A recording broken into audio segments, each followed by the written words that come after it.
serial killers can be very difficult to predict.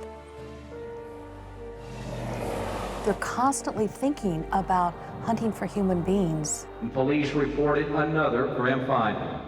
To hurt and to kill. Her car was later found abandoned on I-45. The highways are a particularly good, effective hunting ground. Once you commit your murder, you're good to hit the road again.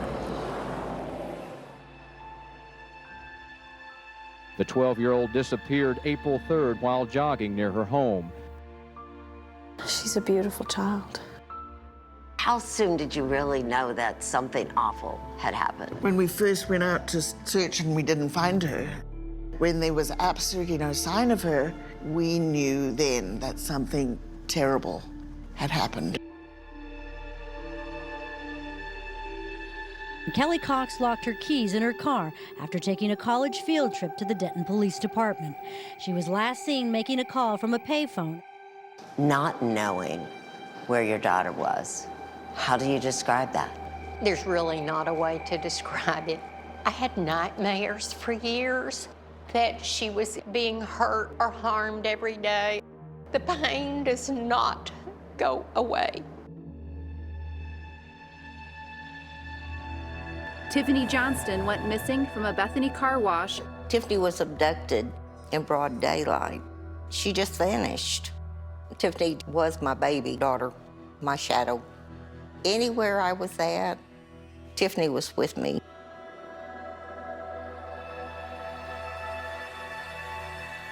Been a week since Jessica Kane disappeared. Her car was found abandoned on I-45. She would not go somewhere without calling, and that's why we know something's wrong. We gotta find her. Childhood friends came together to hold a vigil praying she would be found. Until she's found and someone proves that she's not alive, she is alive to us, and we're still searching. Could it happen again? Was it going to happen again?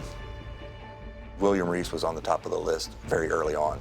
Reese is the primary suspect in the kidnapping of Laura Smither. I think most investigators felt like he was responsible for multiple girls. But you couldn't get him on it. No.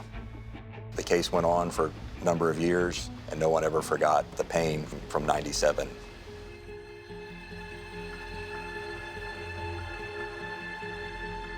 He had to cooperate, or those girls were gone forever. Today is March 1st, 2016. If you're comfortable with it, I would like to go through these 4 different incidents that occurred. Are you okay with that? Yes. These offenders, they love to brag about themselves. I took this throw blanket I had and I laid it on top of her. So it becomes something that's fun for them, a little bit of a cat and mouse game. Stuff you're saying, I don't remember that. They are pathological liars. And then you immediately buried her after that? Yes, sir. They lie about things they don't even have to lie about. You can't necessarily trust what he says. You have to verify. This is the area that he brought you to, but, I mean, you were looking and you weren't finding her. Right. Some folks thinking that maybe the information was not accurate. I have no reason to lie to you guys. And that he was playing us. Certainly we were hoping it was going to be a little bit faster than it was, but you can see that truly confirms a needle in a haystack.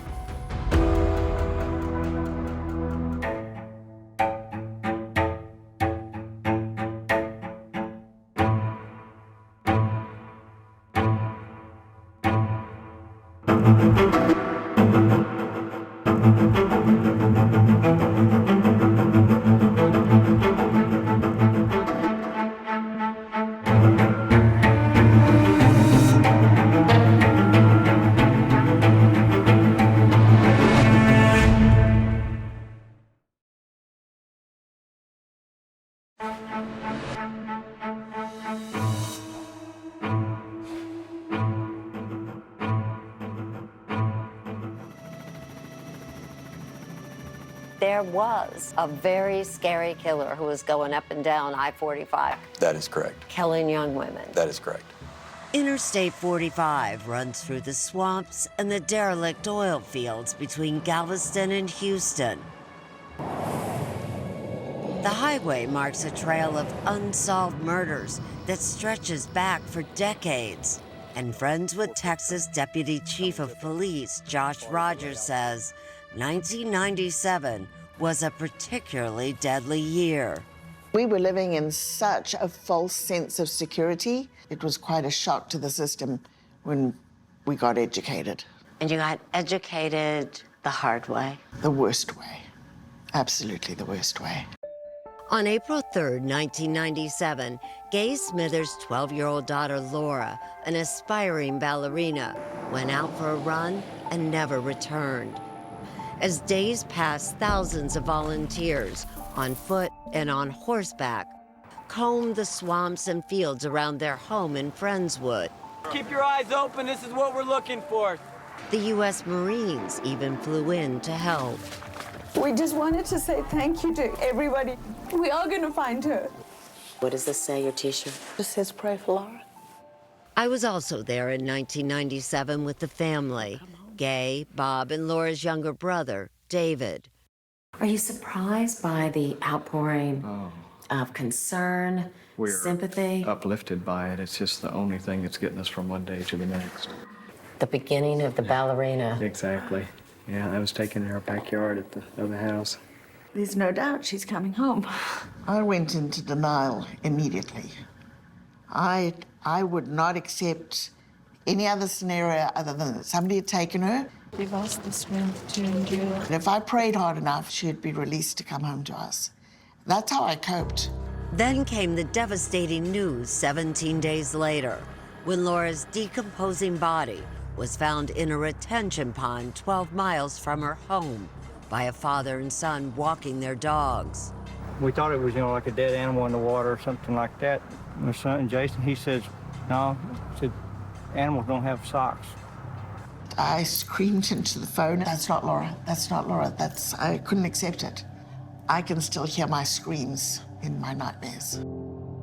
And then, of course, we had to tell David. For some things, there are no words. How old was David at the time? 9. He not only lost his sister, in a way, he lost his parents. We were physically there, but we were emotionally absent. Part of us was gone. Part of us was ripped out. After weeks in the water, Laura's exact cause of death could not be determined.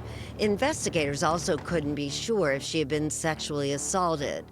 In spite of the unknowns, a suspect emerged pretty quickly, a man named William Reese. It was the 3rd day that Laura was missing that he was on the police radar. That quickly? Yes, the 3rd day. And why? Because he was a sex offender. Reese had been released 6 months before Laura's murder, after spending 10 years in prison for 2 rapes in his native Oklahoma. He was now working in Friendswood, Texas. He was building a residential subdivision and was a bulldozer operator. And on the day Laura went missing, because of rain, police learned, Reese was let off work at 9 a.m. Which would have taken him right in the direct path of Laura Smithers. Investigators searched Reese's truck and found fibers from replacement floor mats that were consistent with trace fibers found on Laura's socks. These weren't factory floor mats. These weren't common fibers. While police continued to investigate Laura's case, Reese remained free and was traveling back and forth between Houston, where he worked, and Oklahoma, where his mother lived. Then in July of 1997 in Denton, Texas, a university town along the stretch of interstate connecting them, 20-year-old Kelly Cox disappeared. To describe it, it's like Martians picked her up.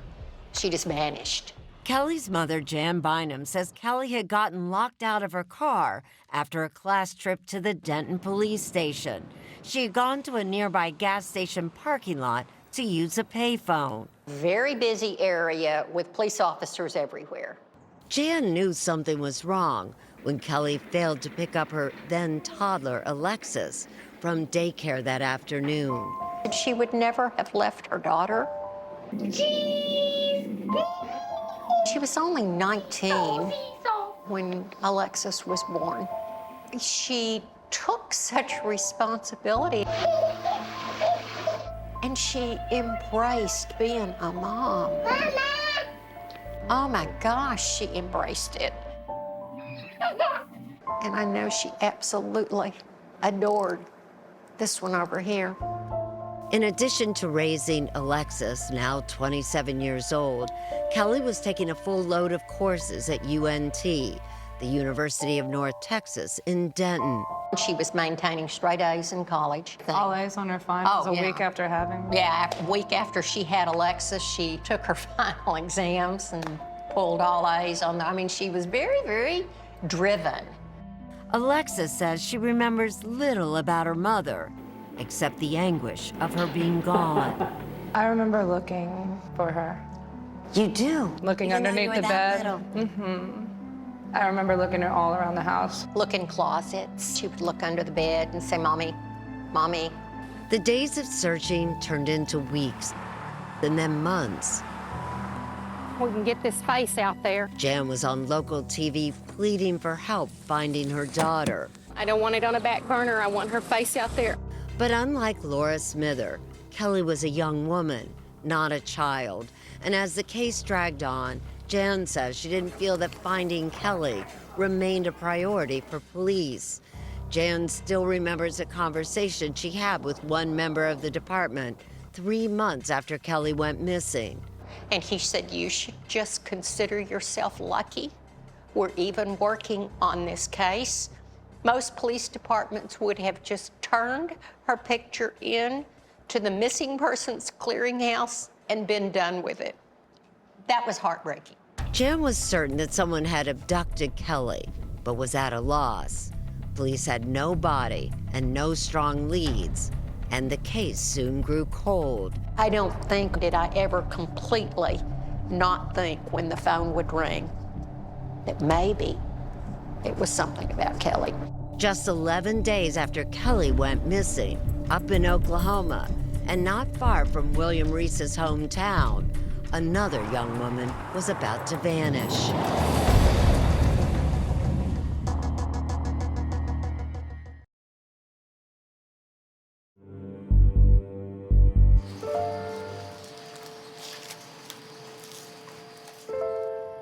She'll always be my baby. She'll always be a granddaughter. And she'll be a wife. Kathy Dobry's daughter, Tiffany Johnston, 19 years old and newly married, was just starting to build her life. On July 26, 1997, she vanished from this Bethany, Oklahoma car wash, leaving her car behind. Her car mats were hanging on the car wash rack. Her money, her paycheck, everything was in her car. The next day, Tiffany's partially clothed body was found in tall grass here, just off the interstate, 15 miles west of that car wash. She had been strangled and sexually assaulted.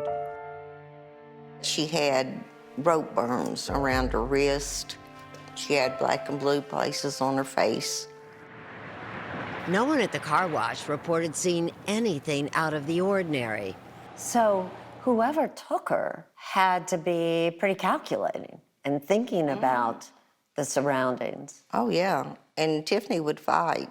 A few days after Tiffany's murder, Kathy says she got a phone call from a man she knew from her town of Anadarko, William Reese. He called to tell me he was sorry that he had heard Tiffany had gotten killed. And how did he sound when he called you?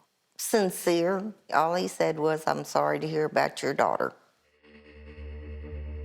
How did you first meet William Reese? I met him at the restaurant. Kathy was a waitress in town and knew Reese's mother. And when Reese was released from prison in 1996 and came home, Kathy had given him a ride to get a new driver's license. Did you know what he had spent time in prison for? No, they acted like it was no big deal.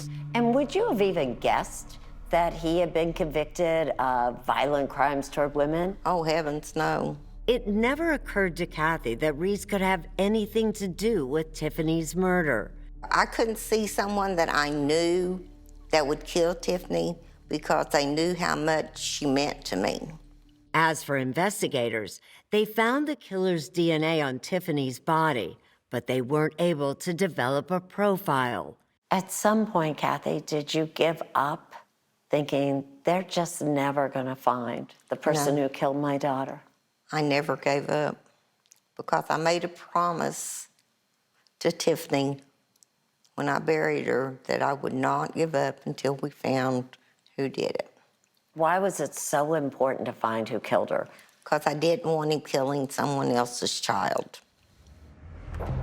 If you have my daughter, I pray that you would return her. We want her back home. Just 3 weeks after Tiffany's murder, back in Lamarck, Texas, it happened again. We're not gonna let her go. Jessica Kane was about to graduate high school. The 17-year-old was last seen leaving a Clear Lake area restaurant. On August 17, 1997, when she didn't come home by curfew, Jessica's father, C.H. Kane, went out looking for her. I had been to all the places where I thought she might be, and I was on my way home. It's actually just about 3 or 4 miles from the house on the side of the road.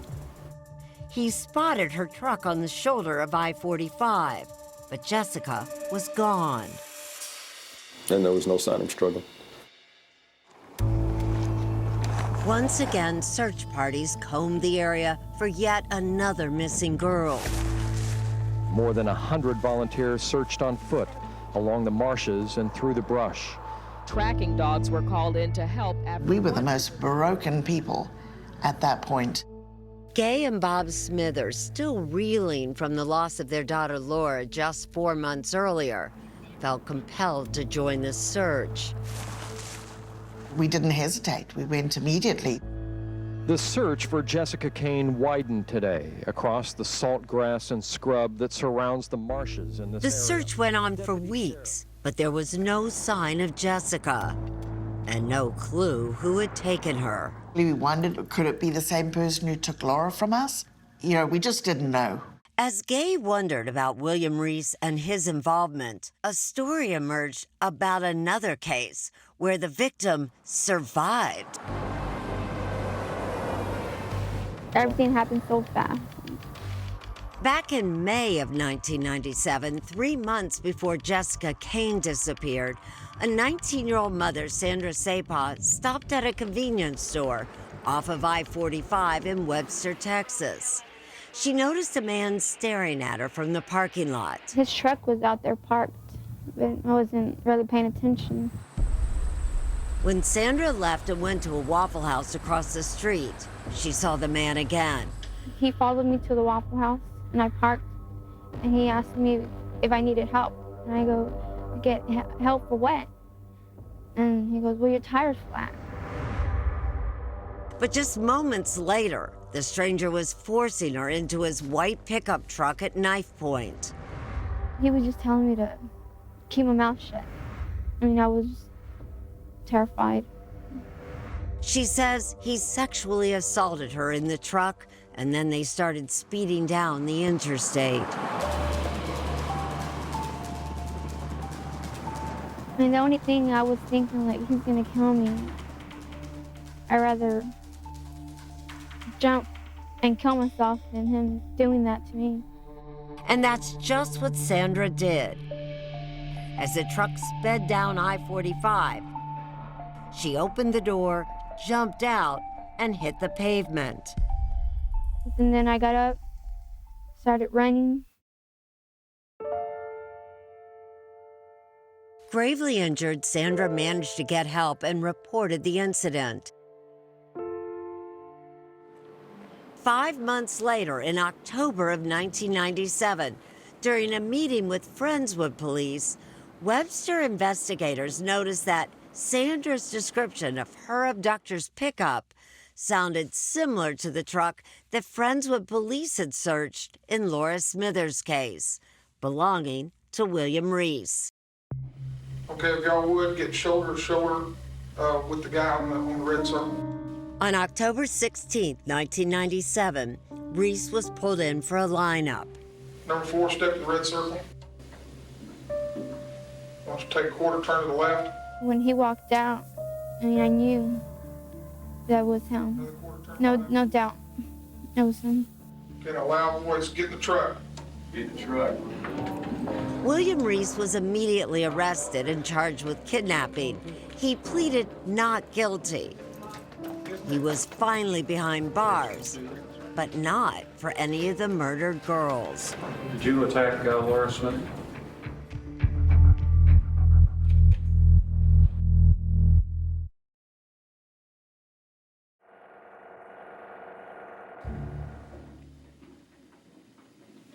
Face the glass. I want you to repeat after me in a loud, clear voice. Do not scream. Do not scream. Get in the truck. Get in the truck. William Reese was defiant. He denied kidnapping Sandra Sapah and slashing her tire.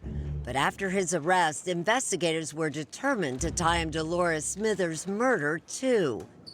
Think you're being unfairly treated, Mr. Reese? Yeah, I do. I didn't do nothing. Friendswood Deputy Chief Josh Rogers says they thought they found another link when they searched Reese's apartment. He had a horse blanket that was multicolored.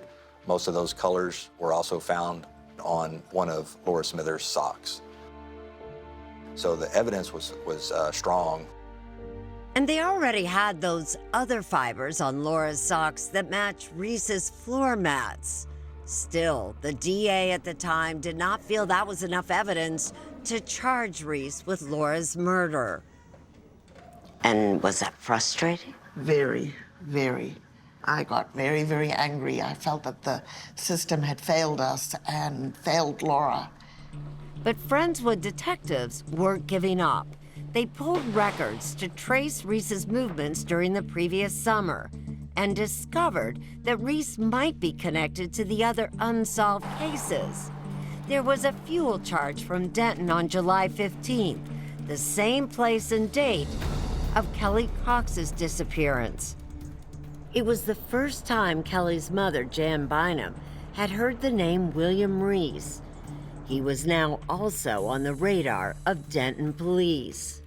That, caused them to want to check Kelly's fingerprints against anything in his truck or car. Did they find anything, fingerprints, anything connected to Kelly? No, they did not. Friendswood detectives also found records showing Reese had used a payphone in the town where Tiffany Johnson's body was found less than an hour after she disappeared. And the owner of the car wash, after seeing his picture, says Reese was a frequent customer. With that, Reese joined a list of possible suspects. Anyone along that route during that time period, he was looked at. Investigators were also now eyeing him in Jessica Kane's disappearance and used bulldozers to look for evidence at the horse ranch where he had worked. But they came up empty-handed.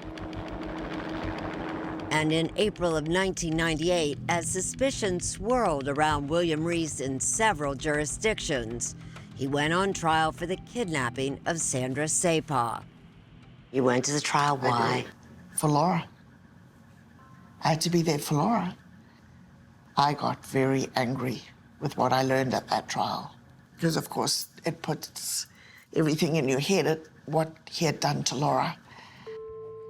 Gay Smithers says she was especially upset when she heard the testimony of Reese's 2 rape victims from the 1980s. Remember, he had been released from prison for those attacks just 6 months before Laura was murdered. They came down and testified, and I was mortified to hear what he had done to those 2 young women. The jury didn't take long. They went out, and minutes later, it was a guilty verdict. William Reese was convicted and sentenced to 60 years for kidnapping Sandra Sapah. I think a lot of people felt like that was probably going to be the best that we were going to be able to do, is just to keep William Reese off the streets again. But Laura's case remained officially unsolved, and the Smithers wanted to see Reese charged. Up in Oklahoma, Kathy Dobry continued to pressure investigators to solve Tiffany's murder. At first, I'd call every week It was always the same thing. They didn't have anything. It would take more than a decade before Kathy says her calls were finally answered. All I knew was that I've got a victim whose car was at the car wash. In 2012, retired police chief Lynn Williams had recently started working on cold cases at the Oklahoma State Bureau of Investigations, or the OSBI, and was assigned to Tiffany's case. The car was abandoned. The keys were in the ignition. The doors were unlocked. No witnesses. There was that DNA evidence from Tiffany's body. So really, DNA was going to be your only hope. That was my frame of mind. But the DNA had already been tested twice without success. We are worried, usually, that there's nothing left to test. Wendy Duke is the supervising criminologist at the OSBI cold case unit. She found 2 samples from Tiffany's body that had not been totally consumed in earlier testing and was able to develop a partial male profile from them. It's exciting, even if it is a partial profile. Because it was a partial profile, Duke could only compare it to a profile from a known person, and the team slowly eliminated suspects from the file until they got to William Reese. And what was the result? And he could not be eliminated from that partial profile on the swab from Tiffany. The DA in Oklahoma thought it was enough to charge Reese for Tiffany Johnson's murder. And after all those years of waiting, Kathy finally had some news. And I said, oh my God, why Tiffany? That was my main thing, why Tiffany? Oklahoma law enforcement also shared the news with Texas investigators, including the Texas Rangers, who wondered if William Reese might be willing to talk to them about their cases. They went to visit Reese in prison, and to their surprise, he agreed to talk further if they could take the death penalty off the table. The Smithers agreed, and so did Jan Bynum, as long as Reese helped police find Kelly. That's a huge decision to make before you even know. Oh, I know. And basically, I said I wanted answers. I wanted to know whether my daughter was alive or dead. What would you do with the difficult decision that the Bynum and Smither families faced? Chat now on Facebook and X.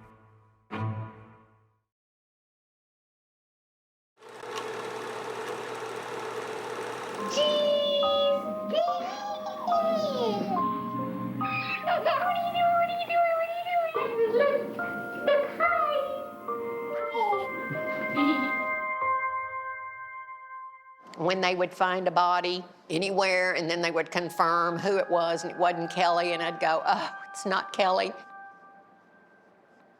And then I'd go, but it was somebody's daughter.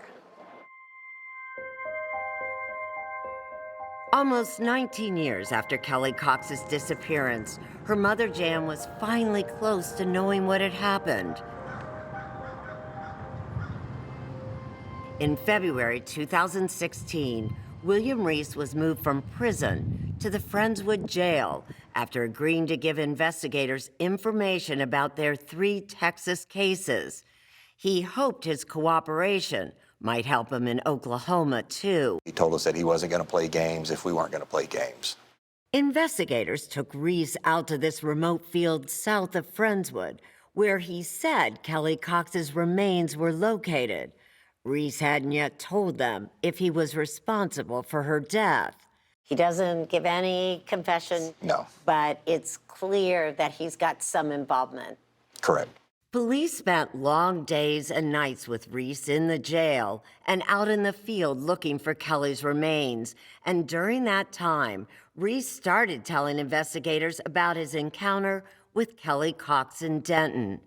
He claimed they got into a fight in the gas station parking lot after he bumped into her, and she spilled her soda on him. I started cussing her. I think I pushed her. That's when she hit me with the Coke. I slapped her. And then it was over. She was fighting back? Yes. Okay. What happens next? And then I grab her around the throat and I choke her. Reese had just confessed to murdering Kelly Cox, but investigators weren't sure if his story was true. They hadn't found any sign of Kelly in that field, but as they kept looking, this was not the only major revelation to emerge. I remember going to work at a construction job site. It was a rainy morning. Soon Reese was telling investigators what he said happened to Laura Smither on that rainy morning in Friendswood. I hear something slam against my mirror, and it scared me, so I stopped. I got out, and that's when I looked in the ditch, and I seen Laura Smithers laying in the ditch. And she wasn't breathing. Reese claimed that Laura had died instantly after he had hit her with his truck by accident, but he later changed that story, claiming Laura had survived, but when he tried to stop her from crying, he accidentally broke her neck. Psychopaths are incredibly callous individuals. They are without guilt and they are without remorse. Mary Ellen O'Toole is a retired FBI profiler. We asked her to review the case records and Reese's videotaped statements to try to understand his psychology. I've not assessed him, not met him, and I'm just going from my own experience. But looking at his cases, looking at his behavior, I would say, in my opinion, that he manifests traits of psychopathy. Y'all wanted the truth, so I'm telling you the truth. And once police got him talking, I had a bulldozer out there and I buried her out there. Reese didn't seem to want to stop. I seen a pond, I jumped the curb, and it was right there. O'Toole says that Reese was probably enjoying the attention and the break from his routine. I'm doing this on my own free will. What's the worst thing that you can do for someone that has a tendency to love exciting, challenging, stimulating things? You put them in an environment like prison where they get bored. So when you offer them the opportunity to come out and assist law enforcement, they're going to jump at that. After a week of fruitlessly searching for Kelly Cox, Reese offered to help them find another victim, Jessica Kane, whom he said he had buried in a different field closer to Friendswood. And while Reese didn't have an agreement with the DA in that case, I was at Bennigan's drinking. he started telling that story too, claiming he had had an argument with Jessica outside the restaurant where she was last seen, and that she followed him down I-45 for 30 miles. I don't know why, I just pulled over. She pulled up behind me and started yelling, and I went off on her again. Okay. Then you end up choking her out then? Yes, sir. On I-45? On I-45. Okay. But even as Reese admitted murdering Jessica, he would not admit to raping her, or Kelly, or Laura. Do you believe that most likely every one of his victims was raped? I do. I believe that they were. Because I believe that that was really the intent of the crime. If that's his motivation, sexual motivation, why doesn't he admit that? Is that typical? In some cases, I would say that's typical because in their eyes, that makes them look pretty pathetic. That you have to attack someone, strangle someone, beat someone up in order to be sexually gratified.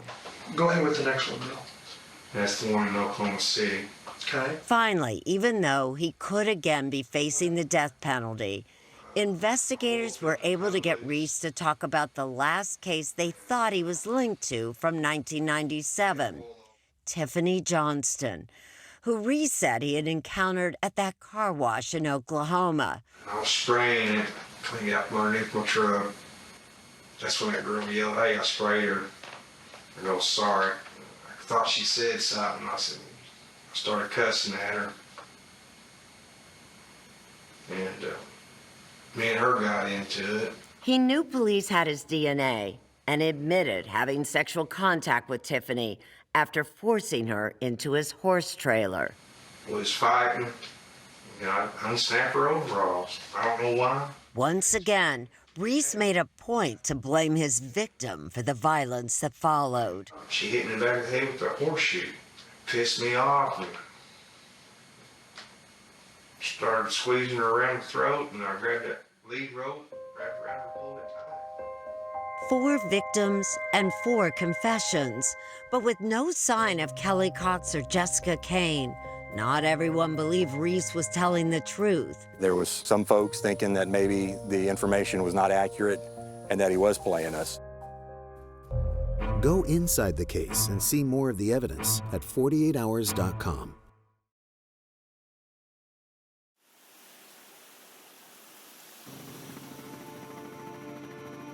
As we dug and we continued to not locate anything, there certainly wasn't as many investigators helping at the end of it as they were at the beginning of it. In March of 2016, after 25 days of digging, and with William Reese's guidance, there was finally some news. They found Jessica Kane's remains. What was that day like? Very emotional. We were sad, but also we were joyful as well to have located the remains. Jessica's parents asked for privacy as they processed the news and buried their daughter. 4 investigators finding Jessica corroborated William Reese's stories and re-energized the search for Kelly Cox. And after another 2 weeks of painstaking work, they found her. I had nightmares for the first time where she had to wake me up screaming. Never had nightmares like that before. Her nightmares were being down in a hole. It was just... After Kelly and Jessica were found, Oklahoma County prosecutors, Jimmy Harmon and Ryan Stevenson, had William Reese transported back to their state to face a capital murder trial for Tiffany Johnston. We typically only see the death penalty on the worst of the worst murderers, and Mr. Reese certainly fit that bill. Reese pleaded not guilty, even though prosecutors had the DNA evidence and his chilling words from his taped confession. That's when I grabbed her around the throat and choked her. When the trial began in May of 2021, Reese's defense fought to keep that video out. But the judge decided that the jury would watch it and hear all his statements where he admitted killing Laura Smither, Kelly Cox, and Jessica Kane. All relevant, says Stevenson, for showing that Reese had a pattern. All of that being in such a short time period, we wanted to be able to show the jury that this guy wasn't stopping, he was stopped. Sanders Sapah and 2 women who say Reese sexually assaulted them in 1997 all testified at the trial. Prosecutors say this testimony was crucial to correct the self-serving stories that Reese told on those tapes. You never quite get the full story out of William Reese. He always tells it in the way that makes him look best. Prosecutors think the true story is that Reese would set traps for his victims. He would sometimes create the situation, in the case of Sandra Sapah, by slashing her tire, presented himself as the Good Samaritan, and he would then attack them. After 9 days in that Oklahoma courtroom, the case went to the jury. It took them less than 2 hours to decide, finding William Reese guilty of murdering Tiffany Johnston. Reese was sentenced to death. I'll never forgive him for killing Tiffany. He should die. But instead of being sent right away to death row, Reese first made one final trip back down the interstate to Texas, where he agreed to plead guilty to murdering Laura Smither, Kelly Cox, and Jessica Kane. It took almost 25 years, but you finally got justice for Laura, didn't you? Yeah, and for Jessica and Kelly. And that was very important to Bob and I. In exchange for his guilty pleas, Reese received 3 life sentences in the Texas cases. Gay Smither made a statement at one of those hearings. I spoke about Laura and how we had an empty seat at our table for the rest of our lives. And then I told him that I forgave him for what he did. You forgive him for ruining your lives. You lost Laura, who had her whole life ahead of her. Forgiveness does not mean I condone what he did, nor does it mean I will ever forget what he did. Forgiveness was for me to not live in a cage of rage. That's what forgiveness is. With Laura's case now resolved, Gay and Bob could devote more time with their son David, now 34, and his children. Gay also travels the country training law enforcement on handling missing persons cases. I'm here to tell you what happened, with the prayer that you will be inspired by Laura's story to never give up. The Bynums wanted a way to share their memories of Kelly and created this statue in her honor on the UNT campus, where Kelly had once been a student, hoping to remind people to be aware of their surroundings. You've got to live, but you can do that in a smart way and be safe. Jan says, like every family touched by William Reese, she's having to learn how to live with grief. I cry every day. I used to say to people, if you don't want to see me cry, then you can walk away, because I am going to cry. How do you want people to remember your mother? Just the way she was. She was a ball of fun. She was a beautiful young woman who had a lot going for her. She was driven, and she was doing it for me.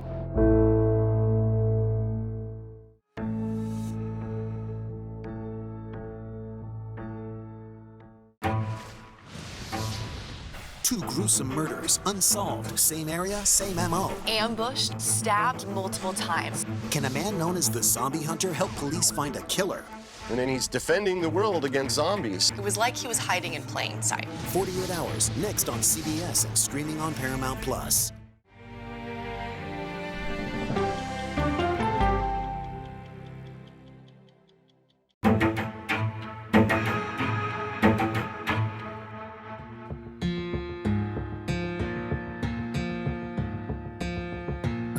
Andreen McDonald had a very, very strict regimen. She followed it daily. Nice, drop it. That a girl. She would be at the gym at 5:30 in the morning, in the office by 8. On March 1st, they had no indication she would be late.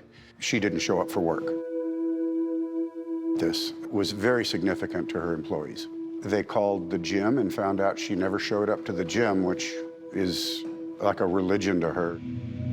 After calling Andreen repeatedly, it's going to voicemail. You know, the anxiety starts setting in. Like, I start panicking.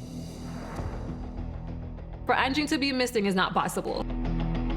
The biggest issue for me were the fact that her phone was missing, her purse was still there, her keys were on the counter, and her vehicles were still there.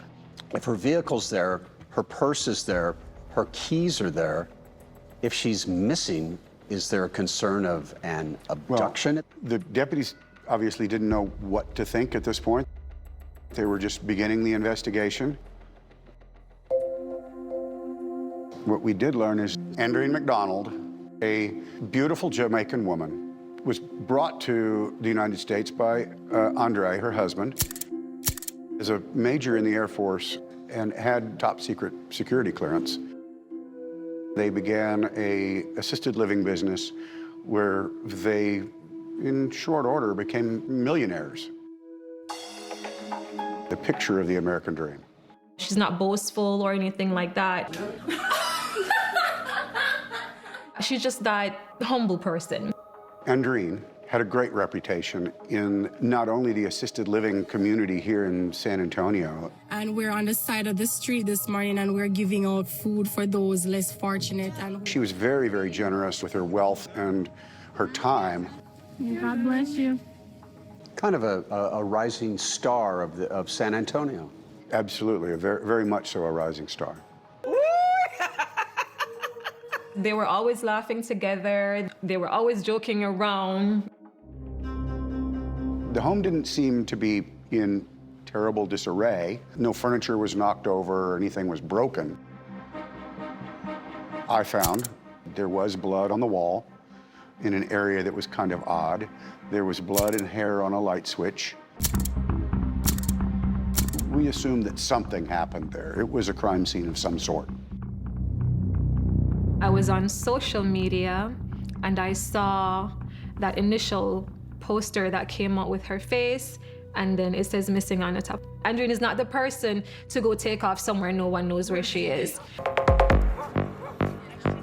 Supporters for Andreen McDonald renewed their search efforts. When the months went by and the days went by and they haven't found anything, in my mind, that's not such a bad thing.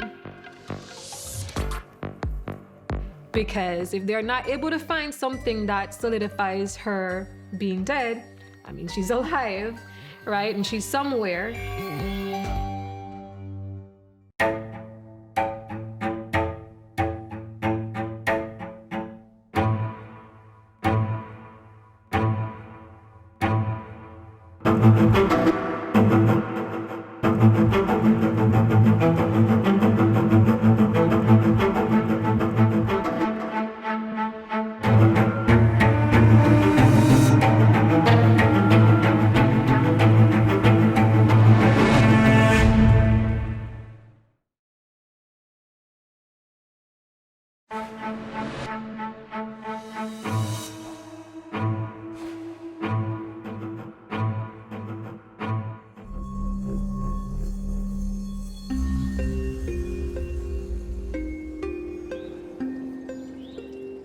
In the afternoon of March 1st, 2019, after 29-year-old Andreen McDonald was reported missing by her mother, Maureen, a Bexar County Sheriff's deputy arrived at the McDonald home in an upscale gated community in San Antonio.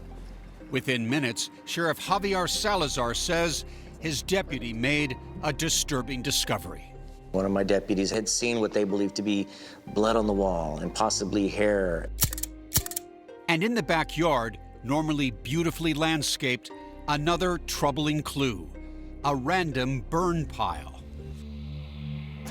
Right here, I saw the burn pile. We found a zipper from Andreen's blouse. It was Andreen's blouse. Andreen's husband, Andy McDonald, told the deputy that when he woke up, he got their daughter Elena to school, before reporting to Lackland Air Force Base, where he served as a cyber warfare analyst.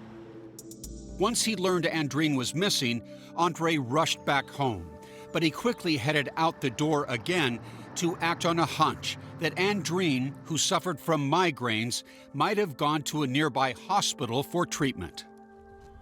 Andre's arrival to the hospital was captured by surveillance cameras. Lead investigator Frank Stubbs. On that tape, he comes in, you can see him asking for McDonald. And they tell him, there's somebody in room 3 named McDonald.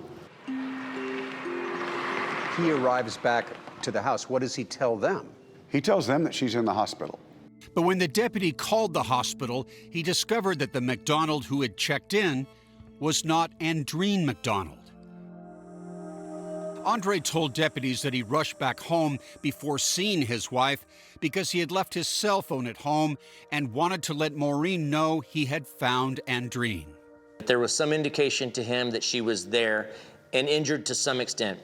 Unfortunately, the major's hunch turned out to be wrong. When I heard, I was so upset. I was just thinking that she's someplace that we can find her. And for Andreen's mother-in-law, Jackie, who lived in Florida, there was uncertainty. I had called Andreen's phone about 1,000 times already, saying, Andreen, whatever it is, please, please, just call me back. What concerned everyone was the fact Andreen would never just disappear. She was known for her sense of responsibility and dedication to her family and business. How would you describe Andreen? She knows what she wants, and she will never stop until she get it. I did come in before he did. Right, Andreen did defeat me, and she is so excited. Andreen created an assisted living business in San Antonio called Starlight Homes when she was just 22. And according to Andre's close friend, Andrew Russell, in order to start the business, Andre, he liquidated his 401k. Andre bankrolled her dreams. And he sold the BMW that he owned. They were doing so well. They were doing everything that would make any mother proud. Starlight Homes thrived, and under Andreen's watch, the tiny home-based business transformed into a multi-million-dollar enterprise in just 7 years. When I started my assisted living, I only started with 3 residents. Today, Starlight Homes Assisted Living, we have 2 locations in the San Antonio area. Childhood friend Mandy says Andreen's success was born out of humble beginnings. Growing up in Portland, Jamaica, we didn't have a lot. And so we figured if we wanted to get somewhere in life, it would be in America. That's where the dream was. Andreen's dream of coming to America came true at 19 when she met Andre. He was also a native of Jamaica who at the time was a captain in the U.S. Air Force. Andre had returned home to Port Antonio in May of 2009 to attend a funeral where he met Andreen, who was 10 years younger. Was there an attraction right from the beginning? She was excited when she met him, excited about the captain in the Air Force. They both decided for her to come to America. They married that July. I was happy to know he had met somebody that he could have a life with. That life would soon include a baby girl, Elena. Elena was at the center of Andreen's world, which made her disappearance so perplexing, says Jackie. I don't think Andreen would just get up and walk away and leave Elena and nobody would hear from her. That evening, a forensic crime unit examined those stains in the bathroom and confirmed the initial belief that they were blood. While you were going through the house, was Andre there? Yes, he was. Did you see any signs of bruising on his body, any signs of any injuries, that perhaps he'd been in a struggle? Nothing that we could determine. Investigators were hoping Andre had some answers, but he said the last time he had seen his wife was the night before, and they said what Andre described raised more questions than answers. He had told them they had come home from the tax preparer's office and that they had argued over the business, and he went up the road, got some gas, and just cooled off. We were able to obtain video evidence of him going to the Shell station. Andre said when he returned home, he and Andreen went to separate bedrooms. But according to investigators, what Andre didn't mention was the text exchange that happened at the gas station.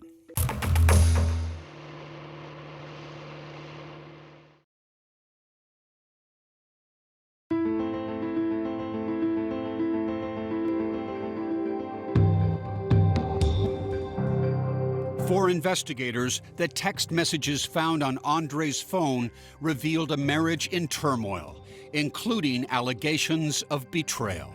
Accusations of unfaithfulness in these text messages, correct? That's correct. We have a printed copy. Would you mind reading these from his phone? Andreen responds, "If you bring up Abed again, I will divorce you myself." Aben Hall, a businessman living in Port Antonio, Jamaica, who, according to investigators, was Andreen's ex-boyfriend and potentially her current lover. In response to Andreen's threat of divorce, Andre texts, "I don't care if you get a divorce. You brought Aben into our life." Aben dated Andreen when she was a teenager, say investigators. Andreen's close friend Mandy says the two rekindled their romance in 2017 during one of her philanthropic trips to the island. Aben has always been that first love. It wasn't something Andreen got over emotionally. Mandy says they carried on their affair in secret until the summer of 2018, when Andreen got 2 new tattoos, an initial A tattooed on her hand and a date tattooed on her wrist. Andy was definitely suspicious of what it meant. With a suspicious mind, Mandy says Andre went to work to solve this tattoo mystery. He went and he did his own digging. It was on social media where Andre discovered an interesting photograph of Aubin branded with the same exact tattoo that was also on Andreen's hand. And those numbers, 14-3-76, they're Aubin's birthday, day, month, and year. She told me that she impulsively got the tattoo. She knew it was something stupid to do. Enraged, Mandy says Andre threatened divorce unless Andreen cut off contact with Aubin, covered up her tattoos, and promised to never travel to Jamaica without him. She did cover up the tattoos. She didn't want to lose half of everything she worked hard for. At Andre's 40th birthday party, Mandy says by all outward appearances, the McDonalds seemed to be getting along. But just 13 days later, on March 1st, 2019, that's when Andreen disappeared. The once festive home had transformed into a crime scene as investigators worked the McDonald residence until 2 the next morning. When they couldn't locate Andreen's cell phone, investigators checked to see if her credit cards or passport had been used. All dead ends. We came up dry on all of these inquiries. At this point, all we had was a missing person. Within hours of his wife's disappearance, Andre McDonald was a person of interest. He stopped answering questions and lawyered up. At 2 p.m. the next day, an undercover investigator assigned to watch the McDonald's house noticed that the garage had been damaged and Andre was backing out of the driveway. The investigator followed him to a nearby gun shop, where additional investigators who were called to the scene observed Andre purchasing a 9mm handgun and ammunition. We were under the assumption that he was purchasing a gun to probably harm himself. When Andre walked back to his car, investigators confronted him. Their violent takedown may be disturbing to viewers. Investigators moved to detain the Air Force major and turned him over to military authorities for a mental evaluation. Meanwhile, investigators returned to the house with a search warrant and checked Andreen's car. While there, some objects caught their eye. There was a shovel, there was an axe. An axe, there was like a hatchet kind of maul. There was trash bags. There were gloves and a couple of gas cans. And there was more. Inside the garbage can in the house was a receipt from Lowe's that had been torn up. Detectives were able to obtain surveillance footage from the hardware store, items that were purchased the day after Andreen went missing. This is Andre McDonald coming into the Lowe's. He's going to purchase several items. You can see him with a basket here. You can see there's a shovel in the basket. Now he comes up here. There's 2 gas cans. There's a maul or a hatchet. Here's that axe. Yes. What's at play here? It appeared to us that now that his wife is missing, it pointed to the disposal of her body. Look at that cart full of ill will, right? Yes. And in the corner of the garage, investigators would uncover what they say was the most damning evidence of all. We found a hammer and clothing in the garbage. The clothing that we found appeared to be Andre's clothing. Investigators say they found traces of blood on the pocket of these jeans. What's on the claw hammer that's of interest? The lab determined that there was the presence of blood on the hammer, and the DNA that they obtained from that blood sample was from Andreen. We concluded that that hammer was probably used as the murder weapon. This is significant. Very significant.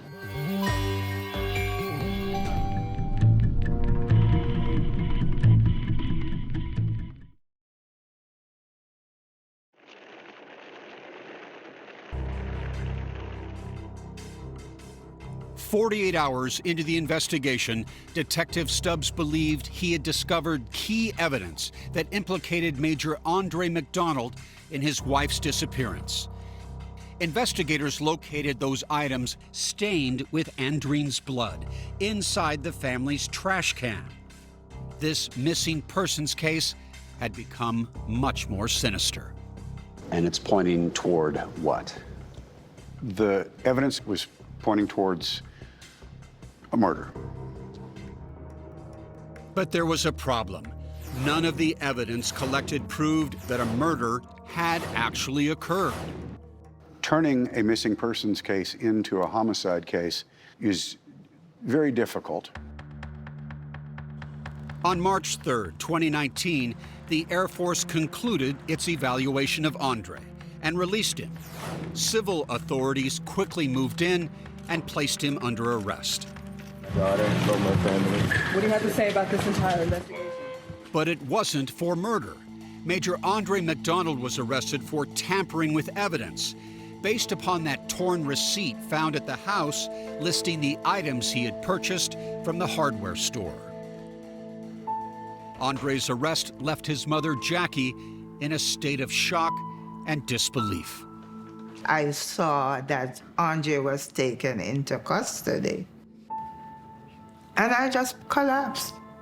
I know he loved Andreen. Why would he harm her? And for Andreen's mother, Andree's arrest left her head spinning. Oh, God. Andree could not hurt Andreen. That's what I was saying, but who else?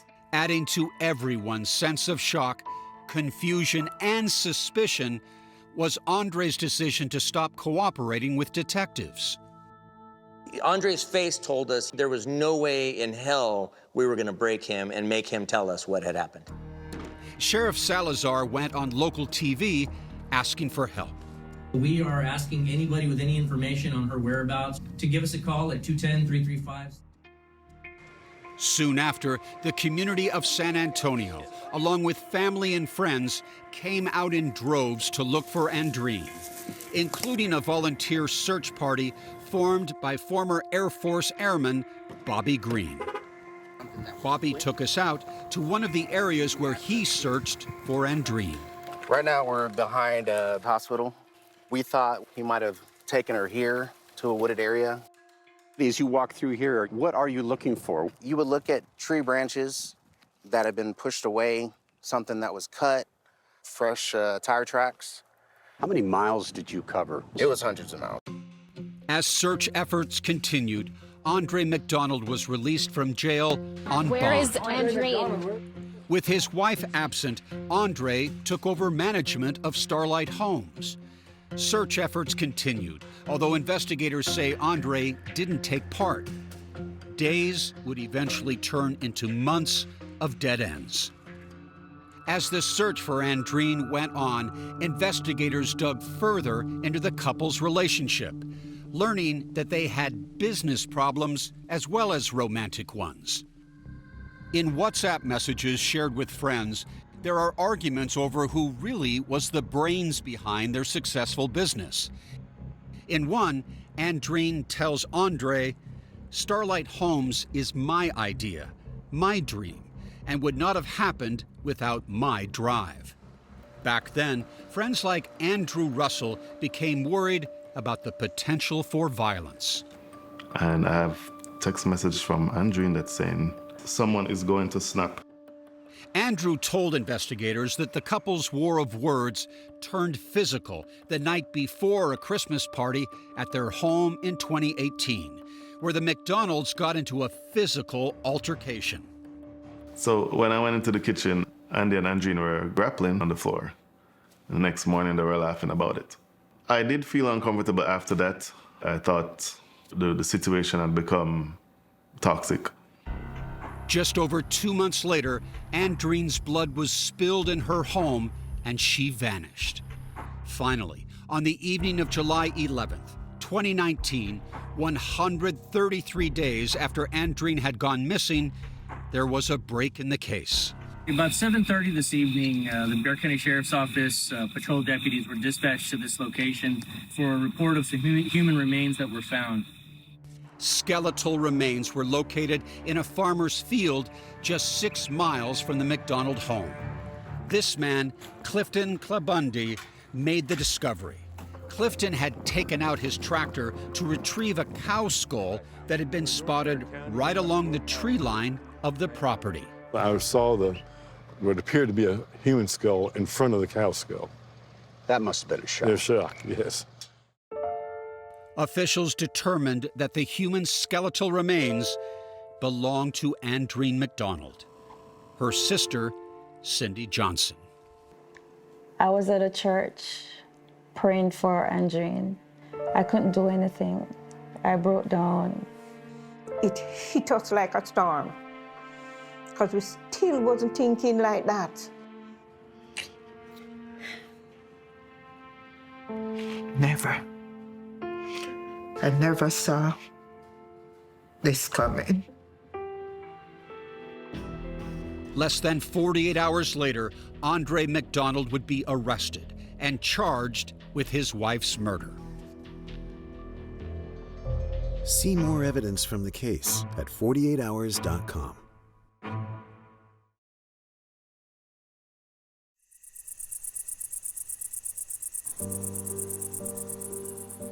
Andreen's family had waited for justice for 4 years. It hurts. Every night before I go to my bed, I think about her.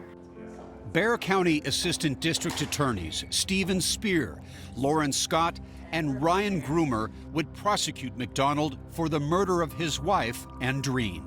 But the prosecution would face an uphill battle. Despite the evidence found at the McDonald home, the hammer and the blood, the prosecution could not say for sure how Andreen died. Because Andreen's body was out in the elements in that field for all of those days, medical examiner's office was unable to specify what exactly caused Andreen's death. And does that, Stephen, complicate your preparation? No, it absolutely does. We say he caused her death, however, we don't know how. If Andre murdered his wife, what do you believe was his motive? I believe it was largely because he felt emasculated. She was such a rising star, had control of these businesses, and I think he was jealous of that. McDonald, who pleaded not guilty, was represented by some of the top defense lawyers in San Antonio: John Convery, Zoe Russell, and John Hunter. How would you respond to the notion that what caused all this was his envy of his wife's success? I don't see any evidence of that. Andre is a major in the Air Force. I mean, he's incredibly successful on his own right. Major Andreen McDonald had been under house arrest since April of 2021. But days before his trial was set to begin, January 17, 2023, McDonald, who had remained silent about his wife's death, began telling an extraordinary story, beginning with his own mother. Jackie says her son told her Andreen's death was an accident. He looked at me and he said, "Mom, I'm going to tell you the truth." And he started to cry. McDonald then called Andreen's mother and sister Cindy, who put the call on speakerphone. He gave the family for the first time details of what happened, according to him. According to him, yes. It was a phone call that stunned his defense team. Was it shocking to you that he had done this? Shocking's a good word for it, yeah. The entire context of the case changed. His best thought would be to tell his story in court. McDonald would get to tell his story, but not before the prosecution laid out its case in opening statements. Ladies and gentlemen, good morning. Inside the trash bin in the garage, a hammer. That hammer has blood on it. It is the victim's blood. The defense contended that Andreen's death was an accident. This is not a murder case. It is a case about the degree and level of responsibility with evidence of accident a mutual fight, all of which happens in the blink of an eye. The prosecution also called forensic pathologist Dr. James Feig, who testified that Andreen's skeletal remains had severe injuries consistent with being struck by a blunt object. She had a fractured spinal cord, a broken rib, and a split jaw. But the pathologist could not determine what exactly had caused Andreen's death. So the way that I have phrased her cause of death is homicidal violence, including blunt force trauma. After 6 days of testimony and 33 witnesses, the prosecution rested. The defense had only one witness. Defense calls Major Andreen McDonald.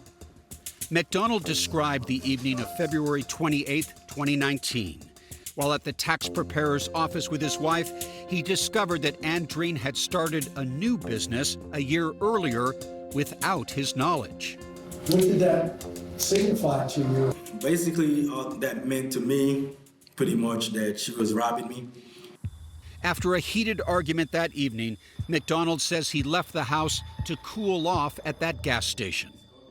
McDonald says they continued their argument over text. And when he returned home, he raised the possibility of divorce and splitting their business in half. She became extremely irate at the thought of splitting the business. She charges into the room to confront me. So when she comes into the room, I turn around and she comes like right up in my face. So at that moment, she spits in my face. So at that point, I grabbed her, because she's like right in front of me, so I grabbed her head.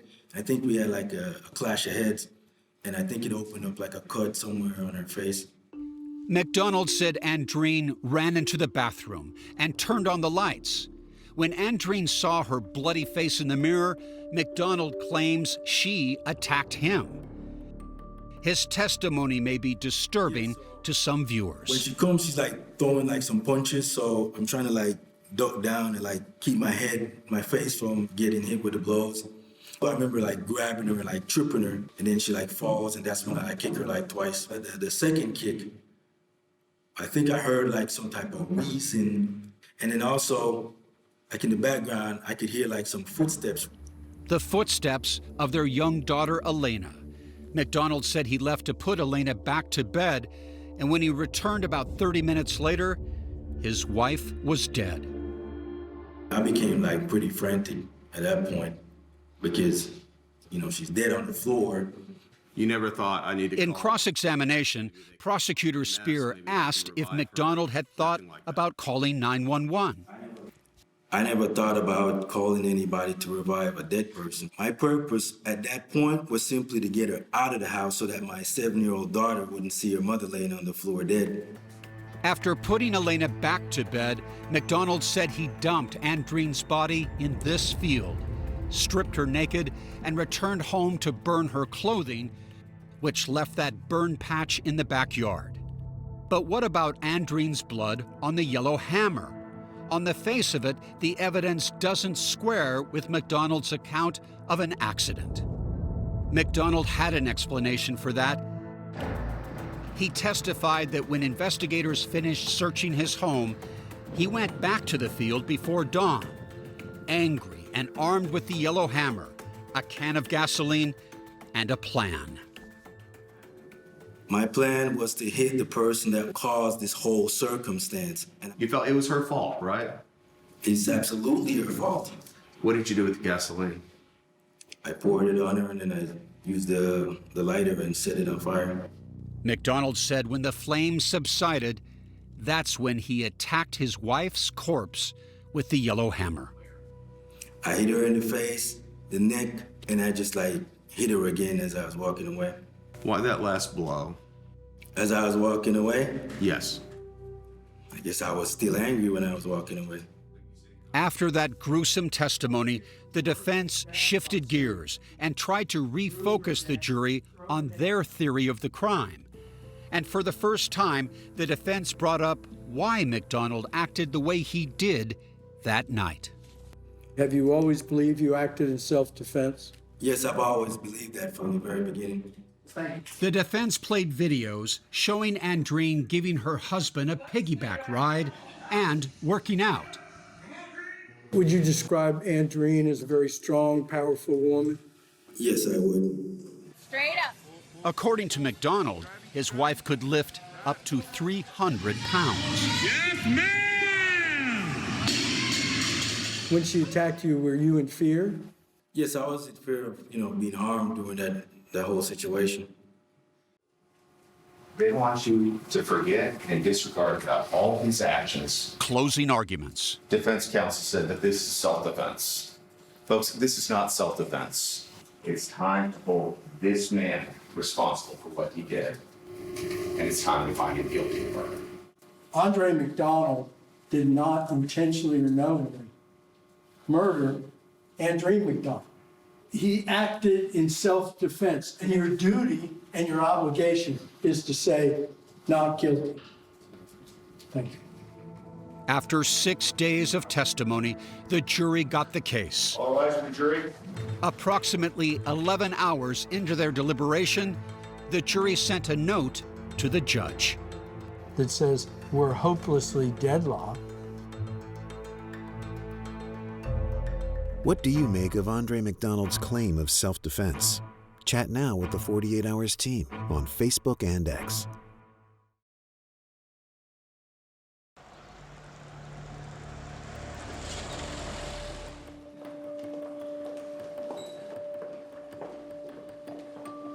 After almost 11 hours of deliberating, the jury was deadlocked, unable to decide if Andreen McDonald was guilty of murder, manslaughter, or not guilty by self-defense. Everything was said in the courtroom. All the evidence were there. He confessed on the stand what he did. They saw his demeanor. I don't know what was the problem.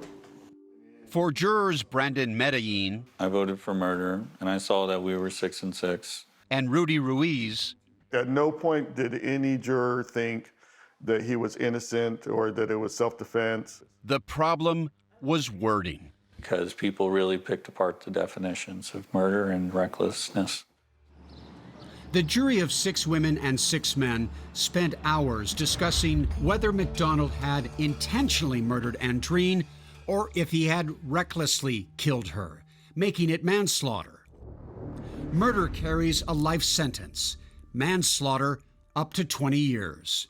And I think most of us could agree that whatever happened, it was reckless. He left her on the ground, and he did not render aid. Now the trick was to try and convince the other jurors that it was murder.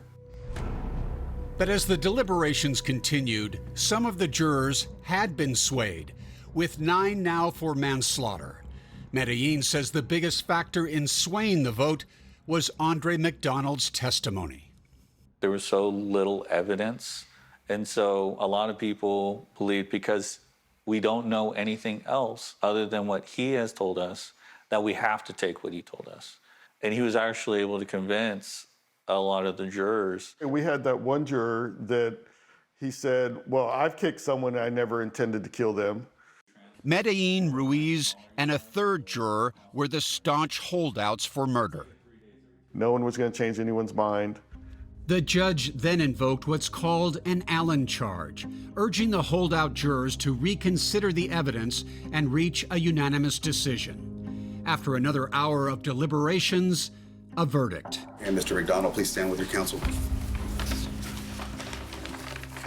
To the count of murder charged in the indictment, the jury finds the defendant not guilty of the offense of murder, as charged in the indictment, and guilty of the offense of manslaughter. Andreen McDonald was found not guilty of murder, but guilty of the lesser charge, manslaughter. Andreen's sister Cindy was in disbelief. In manslaughter, after he spoke with no remorse, no love, nothing at all, and used hammer, strip her clothes, throw gasoline on her, burnt her, and they gave him manslaughter. That's crazy. I am going to struggle with this thought until the day I die. The prosecution had a mixed reaction to the verdict. I was disappointed. However, the jury rejected his self-defense argument and held him accountable for at least something.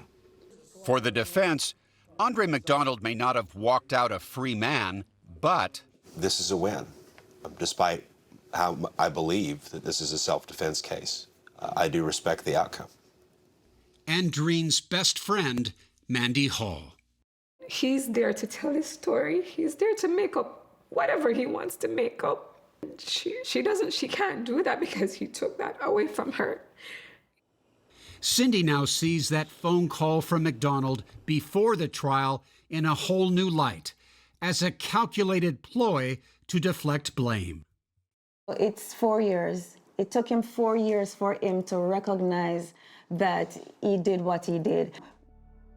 And then all of a sudden, he's reaching out to us to let us think that he's been responsible. He didn't mean anything. He is lying. All a lies. It's all a lie. After the verdict, Sheriff Salazar reached out to Andreen's father, a retired member of the Jamaican Army, with an unusual offering. I did present Mr. Anderson with a gift. I asked my deputy to remove the handcuffs from Andre as they put him back into the cell, and I presented those cuffs to Mr. Anderson. I wanted them to feel some sort of connection to at least sending him away to prison. I want to tell you that we really appreciate it. Thank you very much. God bless you. For Andreen's mother, nothing about this tragedy makes sense. Her daughter and the beautiful life she had created are gone. Andreen McDonald, who came to America, became a successful entrepreneur and found her purpose in serving others. Sadly, the business she created is now closed. I miss her very much. Most times when I think about her, it's like I feel like giving up. And in those times, Maureen and Cindy lean on one another. We're blessed to have each other to take us through this sad journey. When I'm weak, my mom is strong. When my mom is weak, I am strong. We have to be strong for Elena. Elena, now 12 years old, is the glue that binds this fractured family. A family that still includes Andre's mother, Jackie, though she is mainly left with the memories and the pain of what once was. I think I hurt for Elena more than I hurt for everyone. No child should ever have to go through what she went through. Maureen and Cindy are now raising Elena. It's bittersweet because we have Elena. Elena reminds us so much of Andreen. Can mommy get a kiss? Love you.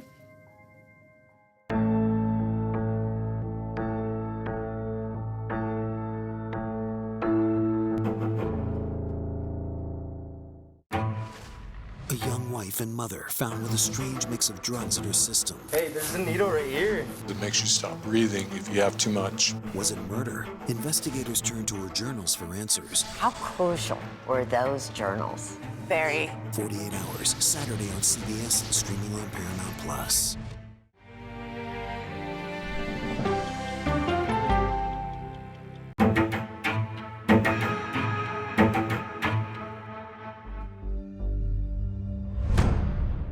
It was somewhat unusual for someone to just vanish out of thin air, especially on the east side of Milwaukee.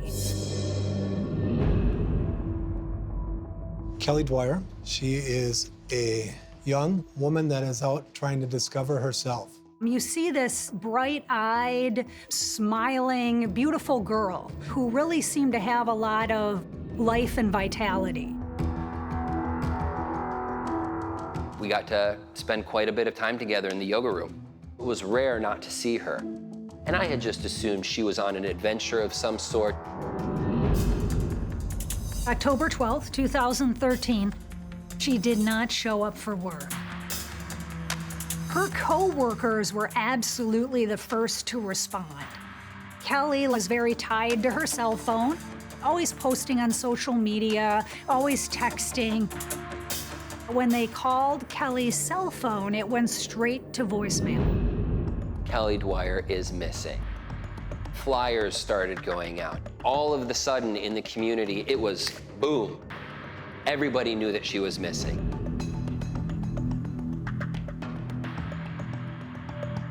There's a sense of urgency here. Absolute sense of urgency, for certain. Today, authorities and volunteers hunted for clues in her disappearance. I think that people saw those images and realized, you know, this could be my daughter, this could be my best friend. Kelly Dwyer was an acquaintance of mine. We would meet up at Allium, a local bar, and we would touch base frequently throughout the week. We learned that she was on a number of websites where one would meet men. She was bright, sweet, just kind-hearted, good person. She was on websites that could expose you to people very quickly that are strangers. Some of her friends made comments that she might be with one of those people right now. Ms. Dwyer was meeting people that could have put her in harm's way.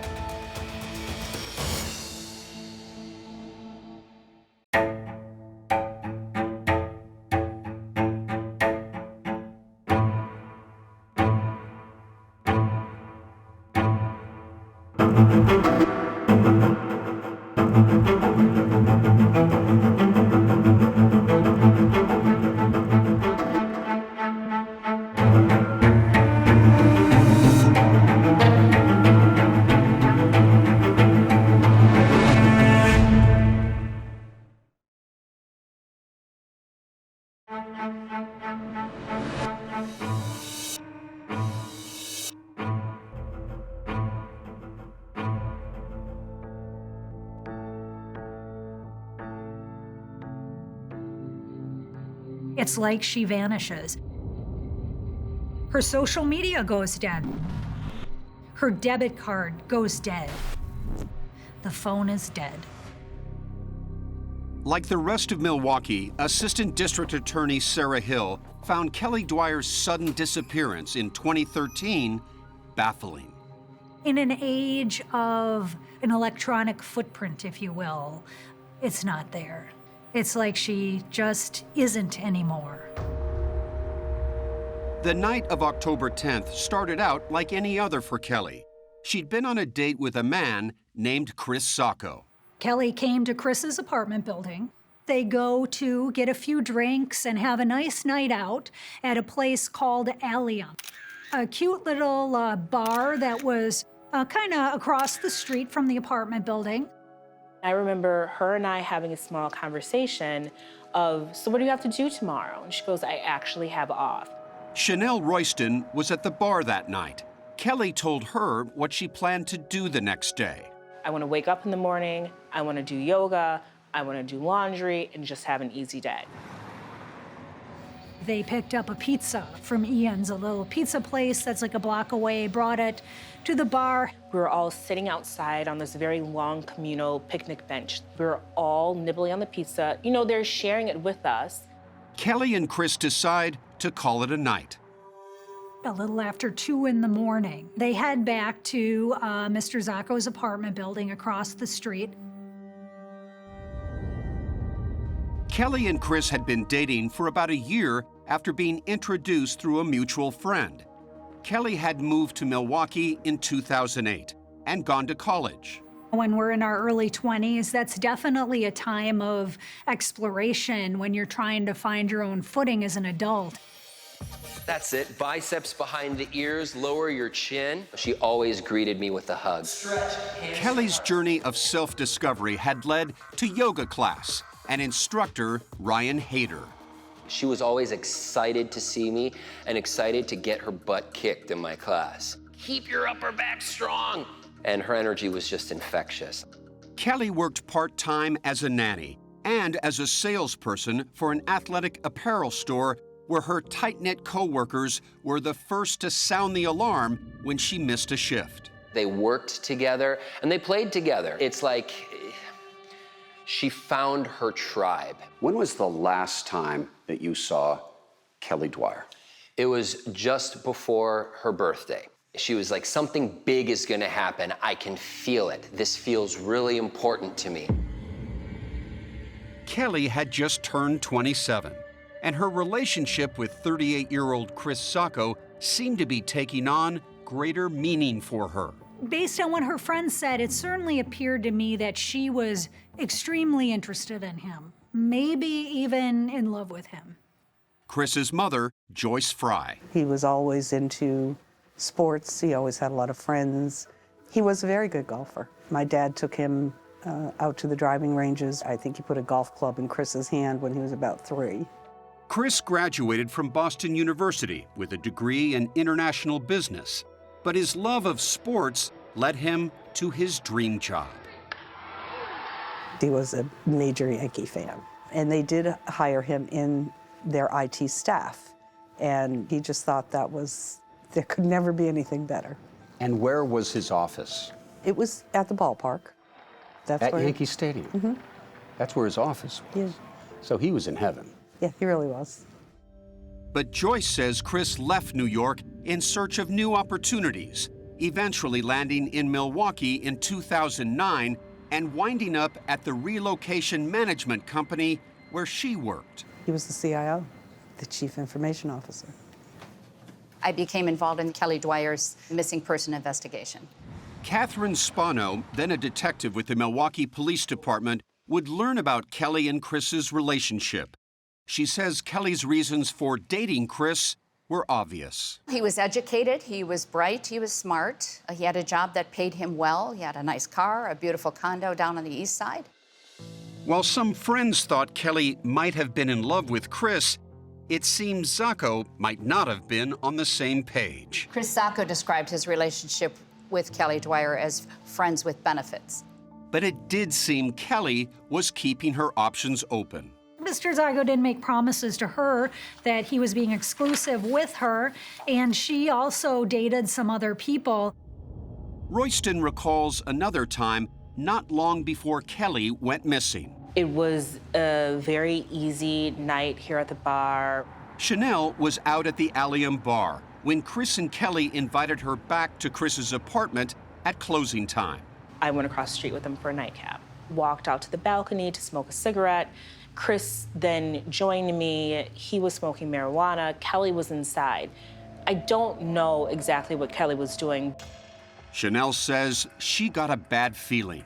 I just had this urge that I needed to leave. Though she'd just arrived, she told Chris and Kelly she suddenly realized how late it was and that she had to work in the morning. I looked at Kelly, I said, I need to leave. And she looked up and said, are you sure? I said, yep, it's okay. It's just late, later than I thought. I need to go home, and I walked out. What was it? What was your sixth sense telling you? I don't know. It just, you weren't supposed to be there. Bad space, bad juju, you don't need to be here. Chanel wasn't the only one to get the sense that all might not have been right in Kelly's world. Kelly, like many women her age, had been active on several dating websites. Even though she was seeing Chris, and I'm thinking that that was the main person she was seeing, she was dating other people. There were other people and other men involved. And her friends were concerned. She made a few statements. They were usually prompted by the friends observing bruising on her wrists or her neck and wondering why she has those bruises. She told one friend, she kind of laughed about these bruises on her neck and wrists and laughed it off as a crazy night. Right. And changed the subject. Yes. As police faced the daunting task of finding Kelly, would her love life provide their first clue? There are some evil people out there.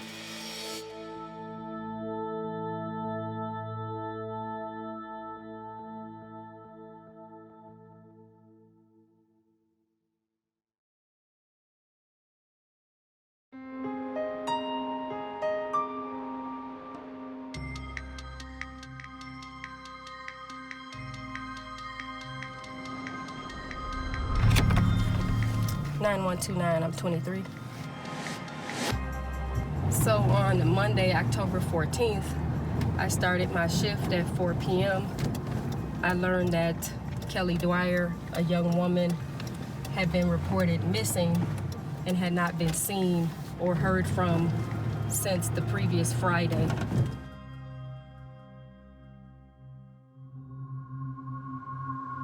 As Kelly Dwyer's family and friends continued to search for her, Milwaukee detective Tammy Trammell McLean arrived at the scene of Kelly's last known whereabouts 3 days earlier, Chris Sacco's apartment building. They come right through this door, and he actually holds the door open for her. You can see that on the video. Yes. You see two people that are chatting walk past that camera, then there's another camera that catches them turning the corner to the elevator. And you can see Kelly in her typical, I think, outgoing fashion. She's gesturing with her hands a little. They bend the corner. And then that's the last time that she is ever seen alive by anyone. Now it was time to talk to the other person in that video. Trammell McLean sat down with Sacco in his 18th floor apartment. He came off as a pretty nice guy. He said she would hang out with him a couple times a week. He used the word party. They partied together. Somewhat shockingly, Sacco didn't hold back, telling police exactly what he meant by party, as he described how he and Kelly had ended their evening. They walk back and they do lines of cocaine. They have a couple more drinks. He says there was sex, and they both passed out on opposite ends of his couch. Sacco said Kelly left around 9 o'clock the next morning, adding that he heard the front door click shut behind her. There was only one problem with that. While I'm speaking with him, I get a text message from one of the other investigators who had been watching video downstairs with the manager. And he simply just says in the text, "She doesn't come out." As Trammell McLean focused on how Kelly could have slipped out of this high-security building undetected, Sacco seemed more interested in shifting focus away from himself. Well, you know, she's messing around with a lot of other guys. There's some other guy, you know, kind of trying to take the attention away from himself. That may have been Sacco's intention, but that's not what happened. In your bones, in your gut, based on your instinct and your training and experience, you felt like you were looking at a suspect? Yes. Police needed a way to search Sacco's apartment for evidence. Because he had told Trammell McLean he'd used drugs there, they were able to get a search warrant. What'd you find? Lines of cocaine on top of a magazine, some canisters of marijuana in the refrigerator, painkillers, pills, and marijuana pipes, smoking pipes. They should tell you how cold it is in this place before they ask. Sacco was arrested for drug possession. During his interview, he seemed flip, even when asked routine questions about his medical history. Anxiety, nothing like that. I have anxiety. They brought me in. Okay. But no, but I'm not taking anything for it. Okay, no problem. But no bipolar, schizophrenia. I suppose that's all open to interpretation by somebody. Sacco's interrogation finishes abruptly. Let's call my lawyer. But while they had Sacco in custody, police get a warrant to search his cell phone, hoping to find clues in Kelly's disappearance. They were stunned to find a video of Sacco and Kelly Dwyer engaged in a sex act, where Kelly appears to be in distress. She can't breathe. She's straining for breath. When was this video taken? That video was taken approximately 3 weeks before she went missing. And there was more incriminating evidence, disturbing pictures of Kelly on Sacco's phone. Still photographs that are very concerning as well, because she appears to be unconscious on his bed. But police could not link those images to Kelly's disappearance. And despite Sacco being a person of interest, they could only charge him with drug possession. But that search of his apartment led police to a bizarre discovery in his bathroom. During that first search warrant, the police observe the shower curtain hooks with the torn fragments of shower curtain. Not knowing what a torn-down shower curtain could mean, and concerned that Kelly is never seen exiting the building, They then bring in a canine to conduct a sniff for the odor of decomposing human remains. and that police cadaver dog, Molly, would deliver some stunning results. There's an indication at the outside of the apartment door, in the parking garage on the level he parked his car, on the dumpster door on the 18th floor. Molly alerted on the hallway, guest bedroom, guest bathroom. She went on to the master bedroom, got up onto Chris Zacco's bed. She's seen to be sniffing vigorously on top of his bed and gives her final formal trained alert. For police, that moment changed this case forever. They now believed Kelly was dead, and her final moments had been in Chris Zacco's apartment. And if Kelly died on that bed, where did the body go? That's what we needed to find out. And Chris Zacco had those answers, and at that point, it was turning into a homicide investigation. Not having enough to charge Zacco and not knowing where Kelly's body could be, police searched Zacco's home electronics for more clues. They examined an external hard drive and some discs that were found in his spare bedroom. What's on that hard drive? That hard drive has a number of hardcore child pornography videos. Very, extremely disturbing. Zacco disavowed any knowledge of the child pornography police found. If you're an IT guy, you collect stuff. So you collect old hard drives, you collect discs, you collect, you just collect IT equipment. And that particular hard drive was from his former place of work in Boston. He didn't know it was there. And you believe him? I do believe him, yeah. It had been 2 weeks since Kelly disappeared. Zacco was arrested again, this time for possession of child pornography.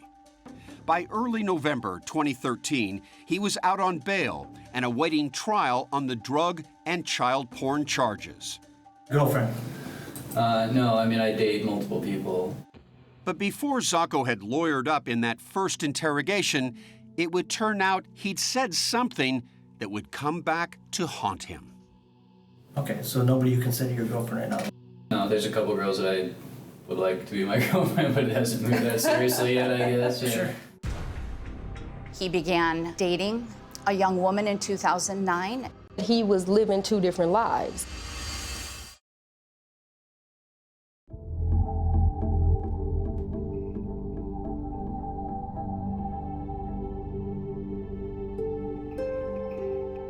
Towards the end, there was more touching, more of the smiling towards each other. There was more affection there than there had been towards the beginning. According to Chanel Royston, before Kelly Dwyer disappeared, it seemed her relationship with Chris Zacco was evolving. Did Kelly ever tell you that she was falling in love with Chris? She never told me, but you could tell, how she would look at him, that she was looking for something more. And I think that she did love him at that point. It turns out Zacco may have been in love as well, with someone else. He was in a very serious relationship with a woman who he was dating at the time that he was seeing Kelly. And this young woman knew nothing about the relationship with Kelly. And did Kelly have any idea about this other woman? Absolutely not. And neither did investigators until this other woman's brother, Chris Zacco, after seeing Zacco arrested on the news, reported to police that his sister Megan had been dating Zacco for more than 3 years. When I went to interview the long-term girlfriend, Megan, I had a lot of photographs from the search warrants with me, and I was able to have her identify different objects within the apartment. They learned that a number of things were missing. She described that guest bathroom. There should have been a shower curtain. There should have been a little rug and some matching decorative towels. All of those things were gone, and she was surprised to see that. She identified the shower curtain hooks that were bent and torn, identified the fact that they were not like that when she had last been in there. And it's in that very bathroom where the sniffer dog had alerted detecting human remains. Exactly. Megan also identified one more missing item. There had been a large travel golf bag lying in front of the TV that had been there for weeks and weeks, that they literally would have to step over to get into the bathroom, and that was missing. A travel golf bag, possibly like this one, is commonly used by golfers to protect their clubs. It's all padded. Correct. Very large. Very large. It was padded, it was silver, and she thought it was maybe 2.5 feet wide. Detectives wondered if Zacco had a more sinister use for the bag. Could Kelly's body have fit inside that travel bag? Yes, absolutely, absolutely. But how did Zacco get that bag out of his apartment?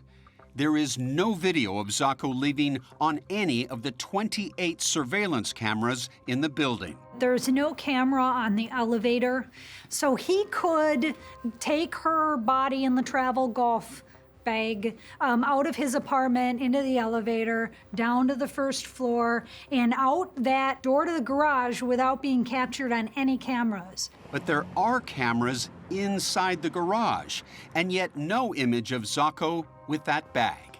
The garage is the only area where the cameras would be motion activated. Some of the investigators think, hey, he just got lucky with it. It took months of painstaking work for Milwaukee PD investigators to piece together Chris Zacco's movements on the days after his date with Kelly Dwyer. Lieutenant Eric Gulbranson worked the case as both a homicide and cold case detective. At 10:06 a.m., we have Chris Zacco standing by the driver's side door. When he leaves that building, at 10:08 a.m., Kelly Dwyer's phone, it goes dead. What do you think happened to the phone at that moment? Broken, powered down, thrown in the water. The river is very close by. Zacco is next seen back in his garage 16 minutes later, standing by the trunk of his car. If you look closely in that image, there's a gray or silver object lying in the vehicle above the trunk level. I think that's consistent with the travel golf bag. So you believe Kelly Dwyer is in the trunk of his vehicle? I do. Investigators believe that because the cadaver dog, Molly, told them so. The cadaver dog not only hits on all of those things in the apartment, but the dog hits on the car also, in the trunk and on the door handle and inside the vehicle. Over the next 8 hours, video shows Zacco coming and going several more times, loading items into his car before finally leaving for the day at 6:16 p.m. He said he decided to take his summer sports equipment to his mother's house. On a Friday night around 6:30? Sure, yes. He came over to drop off some golf clubs and his baseball equipment. And so there's nothing in your mind unusual when he showed up with this sporting equipment at your place? Not at all. There's a golf bag that investigators say went missing, a bag that they claim Kelly Dwyer's body was in. Did you ever see this golf bag? Never. 7:30 p.m., and Zacco is now due at his girlfriend's house for a Friday night dinner. But investigators learn he didn't arrive until about 8:45. There's time that's unaccounted for. We believe he was possibly looking for areas to dispose of the body during that time. Unfortunately, detectives weren't able to trace Zacco's movements from his phone records. Was his cell phone on or off? It was off. When Zacco did finally arrive for dinner, his girlfriend told investigators he wasn't quite himself. He was quite late, and he seemed a little bit ruffled, a little bit nervous. He's fiddling with his phone, claiming it doesn't work. When they went to bed, she described him as being restless. She described him as sweating profusely to the point where she actually had to change the sheets. She found that very unusual. And Zacco may have had a very good reason to sweat that night. His car is parked near his girlfriend's house overnight. We believe that body is absolutely in that trunk, locked inside that golf bag. He could not have left that body in his apartment because that's the first place everybody went to look for Kelly. The following morning, investigators say Zacco rose with the sun, still faced with a nightmare. He was desperate. By Saturday, he had to get that body out of that vehicle.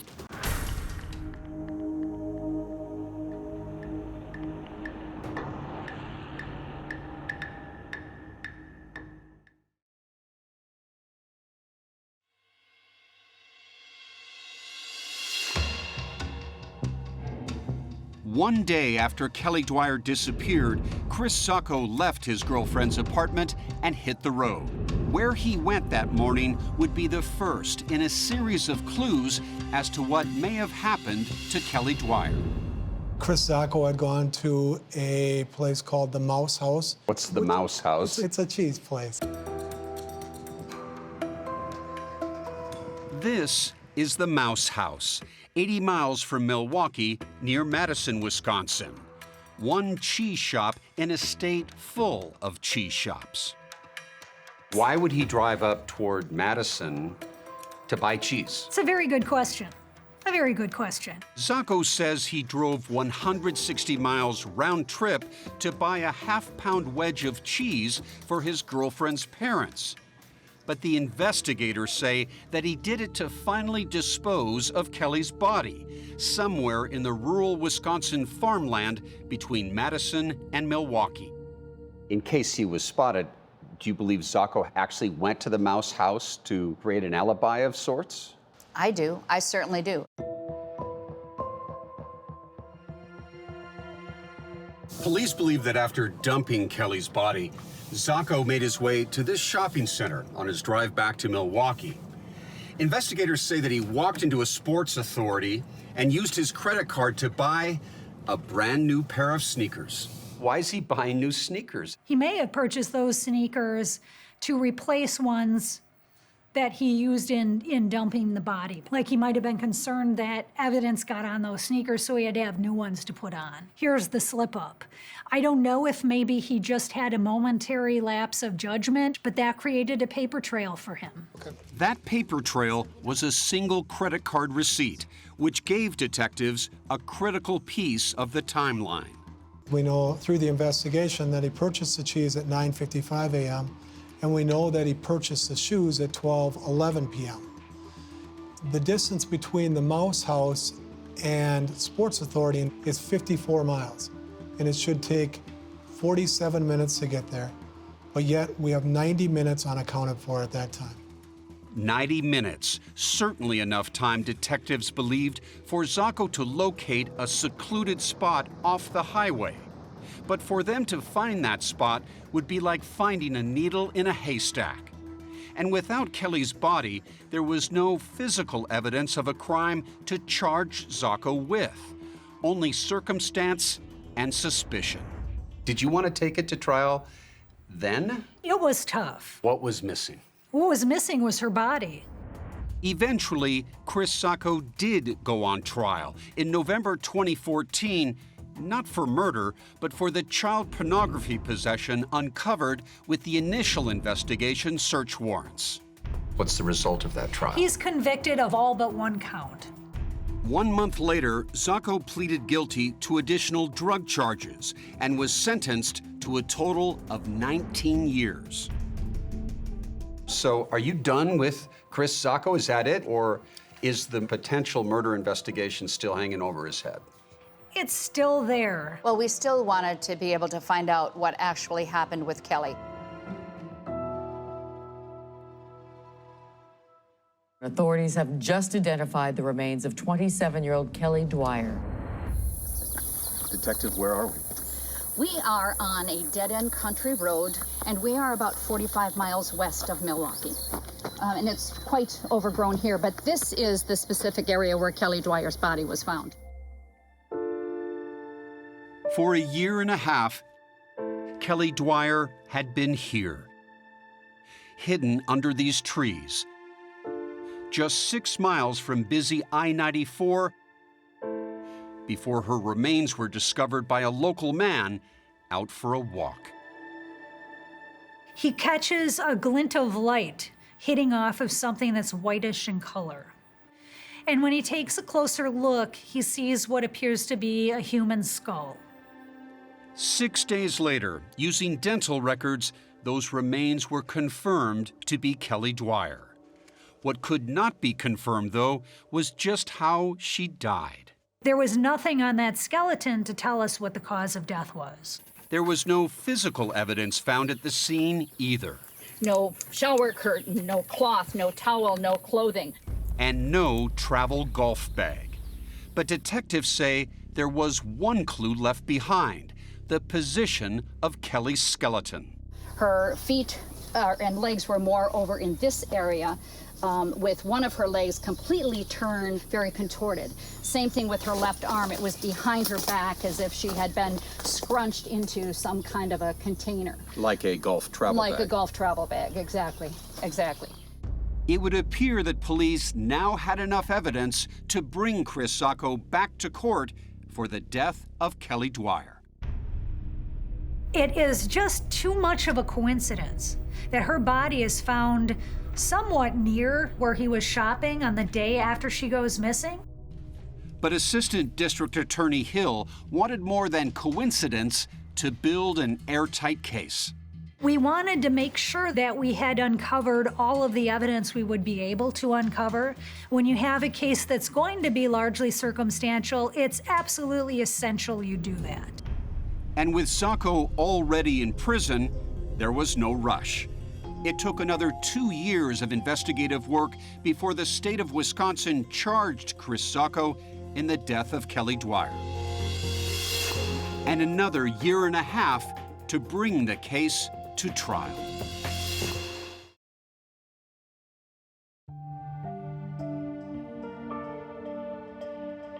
Good morning, ladies and gentlemen. This case is about a young woman named Kelly Dwyer. Almost 5 years after Kelly Dwyer went missing, Chris Sacco goes on trial for her death. But surprising to some, not for murder. Chris Sacco was charged with first-degree reckless homicide, hiding a corpse, and strangulation suffocation. With the media restricted behind courtroom security glass, prosecutor Sarah Hill presents the state's theory of how they believe Kelly died. You will hear evidence that the defendant, Mr. Sacco, was basically having sex with Kelly Dwyer, and he winds up killing her. I think Chris Sacco enjoyed taking women to the brink of death for his own sexual gratification. In fact, investigators interviewed several women who said that Sacco engaged in this type of behavior as far back as high school. And that it was that reckless conduct that wound up killing Kelly Dwyer. And then Mr. Sacco had to do something about it. Chris uses that shower curtain and wraps her up, puts her into the golf bag, and goes down to his parking garage. The police have no evidence to believe that Ms. Dwyer exited the apartment in either a shower curtain or a golf travel bag. Chris Sacco's defense attorneys, Craig Mastantuno and Rebecca Coffey, say the state has it all wrong. Someone did kill Kelly Dwyer, but it wasn't Chris Sacco.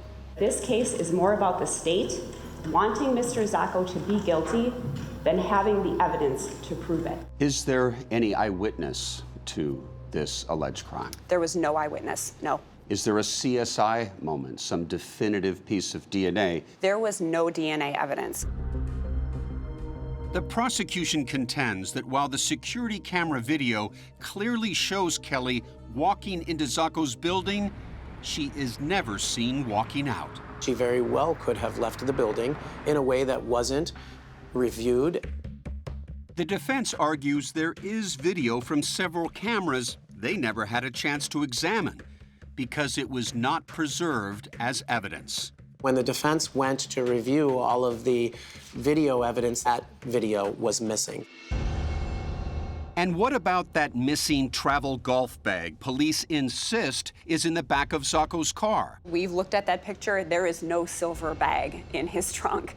There is no video of him carrying a bag that would have been a very large bag to fit a woman who is 5'7". There was no video of that because that didn't happen. The cadaver dog evidence seems significant. Canine Molly alerts on the bed in the master bedroom, and she also alerts in the garage. There's no way whatsoever to verify what the officer says this dog alerted to. It wasn't even filmed. And so it's entirely dependent on a police officer describing what she believes her dog was alerting to. And the defense also has an explanation for that video on Zacco's phone, where Kelly appears to be in distress. The government found a video that Kelly Dwyer and Chris Zacco made together. They are calling it strangulation or suffocation. A consensual sexual act is what it depicts. That type of sex is depicted in mainstream motion pictures like 50 Shades of Grey as being engaged in with two consensual adults. If Chris Zacco did not kill Kelly Dwyer, who did? I don't know. I don't think that we know. I think that we know that it could have been a number of other people. The defense says that's because Kelly dated men she had met online. And is the suggestion that she met up with one of these individuals and that could be the cause of her disappearance? Yes. Yes. Yes. To support that theory, the defense presented a witness who says that he saw Kelly after she was reported missing. Someone who credibly said, I saw her that weekend in the car of another individual. His observation of this individual was very brief at a stoplight. I was sure that it was her. It looked exactly like her. He went to the district station and said, I saw the woman that is being looked for, that's on the posters, that's on TV. Did anyone ever follow up with you about that information? No. You think he's just mistaken? I think he's mistaken. I don't think he was trying to mislead anybody. I just truly believe he's mistaken. After 9 days of argument and testimony, the case seemed to rest on one thing: the quality of the evidence. Ladies and gentlemen, the defendant killed Kelly Dwyer. Every piece of circumstantial evidence supports that. Despite the tragedy of Ms. Dwyer's demise, it's not justice to find Chris Zacco guilty based on conjecture. It's justice to find him not guilty. All of the factors pointed to him. There's no other person that could have done it. It took the jury only 3.5 hours to reach the same conclusion. We, the jury, find the defendant, Chris Zacco, guilty of first-degree reckless homicide as charged in count 1 of the information. Finally, after 5 years of waiting and wondering, there is justice for Kelly Dwyer. As for Chris Zacco, he did look at me when he was being removed. What did you see? He was devastated. And what was Chris's sentence? 31 years. Is that on top of the 19 years? Yes. Chris Zacco is a person who's demonstrated that he poses a danger to society, particularly to women, and someone is dead as a result. That someone was a vibrant and trusting young woman just beginning to find her way in the world. She was a loving person who truly cared about people and loved so much that she didn't really find much fault in anyone. There's this sense of profound loss. Loss for her family, her friends. You see a loss of a light because of one person's selfishness. And that's a tragedy. Tragedy is the best word for it.